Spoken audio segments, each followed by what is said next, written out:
పవన్ కళ్యాణ్ గారు చేస్తున్న పంచాయతీరాజ్ శాఖలో అనేక అభివృద్ధి కార్యక్రమాలు ప్రతి గ్రామంలో కూడా, ప్రత్యేకంగా మన గిరిజన ప్రాంతాల్లో ఎప్పటి నుంచో అభివృద్ధి కాని ప్రాంతాలు, రోడ్ల విషయంలో వివక్ష చూపించారు. అటువంటి ప్రాంతాల్లో కూడా ఆయన స్వయంగా పర్యటించి ఏ విధంగా ఒక మార్పు తీసుకొచ్చారో ప్రజల జీవితాల్లో మనం చూస్తూ వచ్చాం.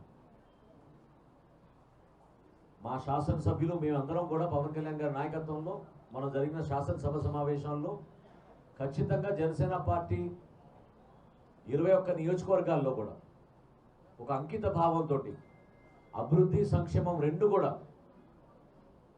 సమానంగా ముందుకు తీసుకెళ్లి ప్రజల్ని ఆదుకోవడానికి కోసం ఒక చక్కటి ప్రణాళిక మేము సిద్ధం చేసుకుంటున్నాం. మొన్న పిఠాపురం సభలో జరిగిన మా ఆవిర్భావ సభ ఒక అద్భుతమైన స్పందన. ప్రత్యేకంగా విశాఖపట్నం జిల్లాలో ఉన్న మా జన సైనికులు, మా వీర మహిళలు భారీ ఎత్తున ఆ సభలో పాల్గొన్నందుకు, సభని విజయవంతం చేసినందుకు ప్రతి ఒక్కరిని కూడా మనస్ఫూర్తిగా ఈ సందర్భంగా నేను ధన్యవాదాలు తెలుపుకుంటున్నాను.